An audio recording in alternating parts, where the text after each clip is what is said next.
first of all, I wanted to address that video. Ian shared the video that you had tweeted out of your speech on the floor. Tell me a little bit about that speech and sort of your message behind that.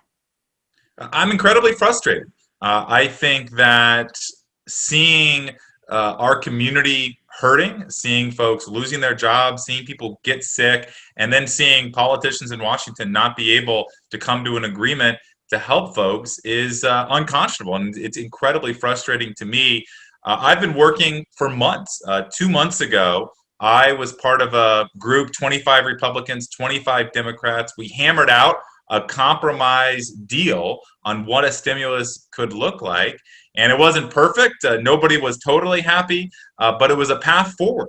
And then leadership in both parties shrugged their shoulders, and we still haven't had a completed deal yet. And I, just listening back to what you had said in that speech, you said, what the hell is happening in Washington? And also kind of the message of like, do your jobs, do what you are, being paid to be here for. Tell me a little bit about that. Well, look, I think that losing your only source of income is a terrible Christmas present. And yet that's what we're headed towards over the next 5 weeks. And frankly, I think folks in Congress need to get their act together and do their job. I think a lot of folks aren't living in the real world if they don't see the pain that's across this country. COVID cases are rising. As I said, we're now at a spot where one American is dying every minute from COVID. Millions of Americans are out of work, still about 10 million American jobs fewer than when we started this pandemic 9 months ago. And yet folks are twiddling their thumbs, and it's completely unacceptable, and I'm furious about it. So what is Congress doing to address the growing number of long-term unemployed workers, many of whom, like you mentioned, may run out of unemployment benefits before they even find work again? Well, the real answer is Congress isn't doing enough to help out. There's not enough urgency with folks that are actually confronting this problem. I think folks think, well, it doesn't matter if we get it done today, tomorrow, next month, next year. That's not the right attitude when so many folks are at their wits' end, when so many folks are struggling to pay rent or put food on the table. And so, the compromise agreement that I helped out with, we got, Republicans and Democrats alike, that would extend unemployment benefits past the new year, and it would also create an automatic extender. So as long as folks are hurting, as long as unemployment continues to be high, we continue to pay folks unemployment benefits. That needs to be a critical part of the solution, but folks just aren't confronting the situation with the urgency that it requires. Talk to me a little bit about that compromise agreement and where it stands right now, and maybe what we can expect from that. Well, I think whatever we end up with has to be a compromise. The American people elected a Democratic House. They elected a Republican Senate. Obviously, one of the messages we should take away is that the American people want folks to work together to solve the problems in front of us.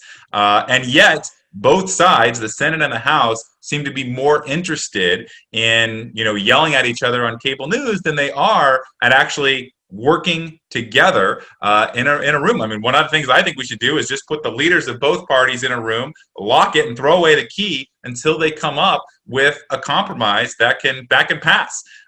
One of the compromises that I think is really important here, and this is on unemployment benefits, what we did in our bill is we extended those benefits 2 months after the end of the year. And then we also said, well, look, if conditions continue to be bad, we shouldn't create a cliff where everybody's going to fall off. We should make sure that we're automatically extending these employments as long as the unemployment crisis continues. And so we can tag that to some unemployment metrics as well. That's, I'm willing to talk about it. I'm willing to listen to other great ideas. I'm willing to come to the table. But right now, folks seem to be walking away and just more interested in scoring political points than helping the communities that elected them. And you mentioned that cliff where everyone's essentially going to fall off. It's this looming financial cliff for California. That's going to happen literally the day after Christmas, as things stand right now, if I'm not mistaken. So that financial cliff is really a serious thing for, in California, a projected 750,000 people just in our state alone, and many of which that you represent.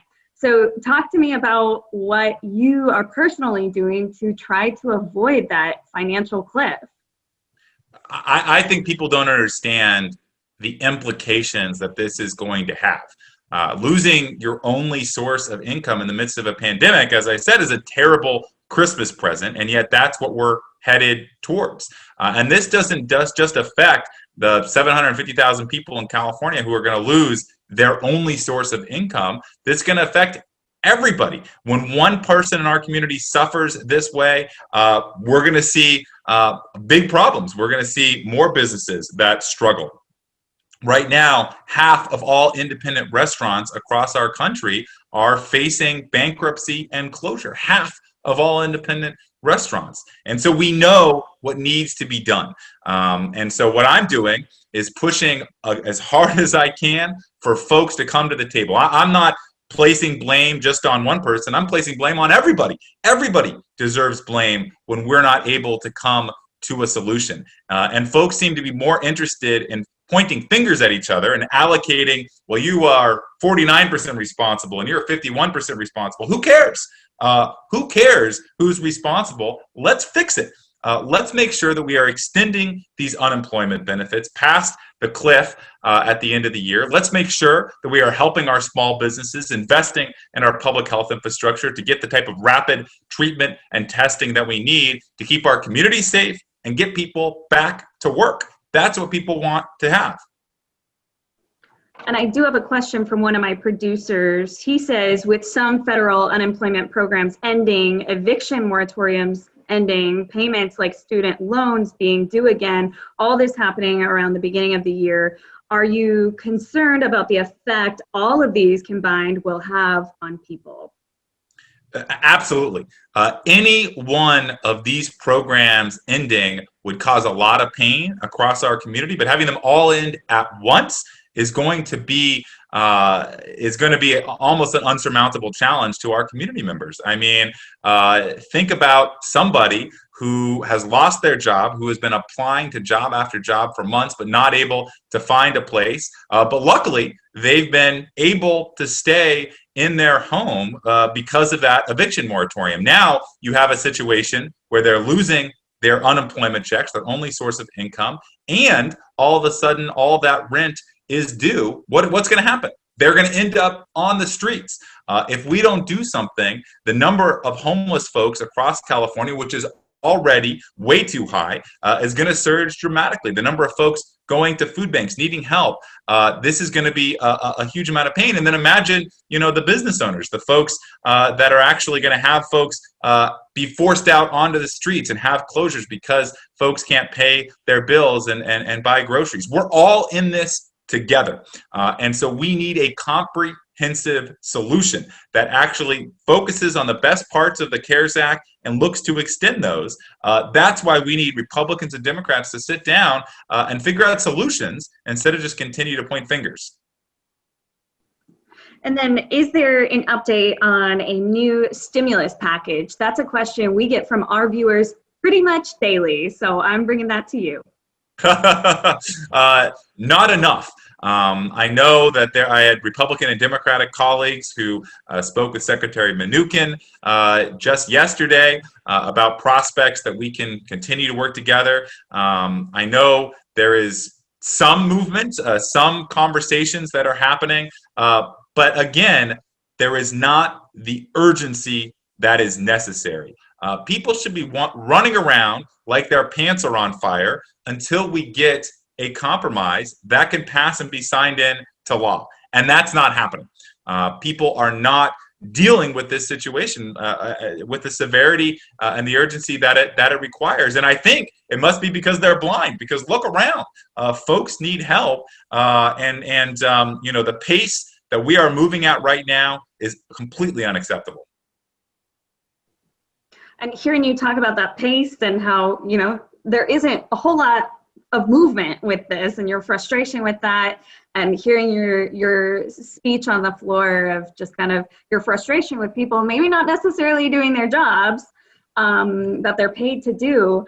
So is there hope? Like, what can we tell all these people that are calling our newsroom waiting to hear if they're going to have unemployment benefits the day after Christmas?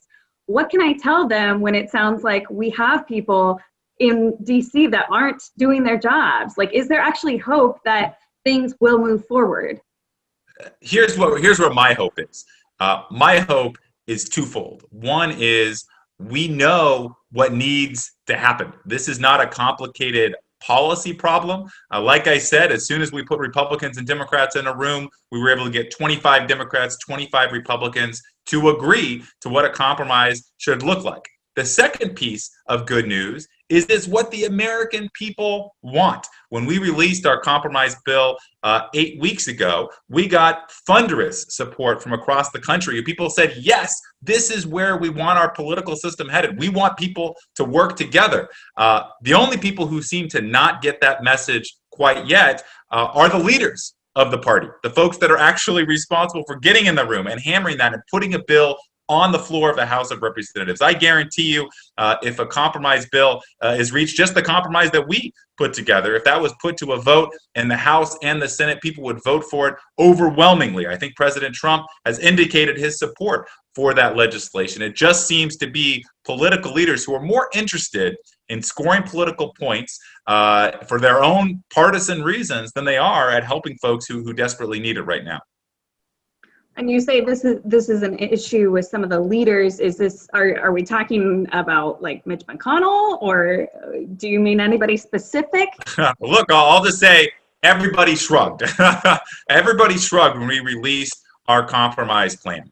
Look, this bill is going to require passage in the House of Representatives and in the U.S. Senate. It's going to require passage in a body held by Democrats and a body held by Republicans. And so, I don't think apportioning blame is the right way to go. I think we need to make sure that we hold every political leader's feet to the fire until a deal is reached. We need to make sure that we're locking everybody into the room to make sure that they are hammering out an agreement that can actually get the votes to pass and to help out the door. So far, that's not happening with the speed it needs.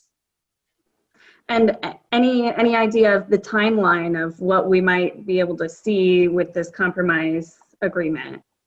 My crystal ball is broken. I think it should have happened 6 months ago. I've been very frustrated at the pace that we've seen. 6 months ago would have been the right time. We put out our compromise bill 2 months ago. That received a lot of popular support, as well as a lot of support among Republicans and Democrats in Congress. I think any day would be the right moment. I don't have any predictions other than we have to put enormous pressure on political leaders to make it happen until it does. Any last messages you have for our folks that are facing unemployment in California and they're facing their benefits running out the day after Christmas? Any messages for those that you represent, or even those that you don't represent? Yeah, my message would be, please, if there's help that can be given, let us help you. My office is working. Go to harder.house.gov. We're still helping people apply for unemployment benefits that haven't received them or haven't been able to navigate a process that has far too much red tape. And the second thing that I would say is tell your stories. Frankly, I think the biggest challenge we have in Washington, in general, is I think people don't understand life in America. They don't understand the true challenges that folks are having across our country. They don't see the lines. I volunteered at food banks up and down the Central Valley, and I can't tell you how heartbreaking it is to see a line of 100 people for a small meal. And those are folks that are lining up every single day. And so if you're hurting, if you have pain, please tell it on social media. Call up your political representatives at every level and have that story be magnified so people can actually see how much pain there is across our community.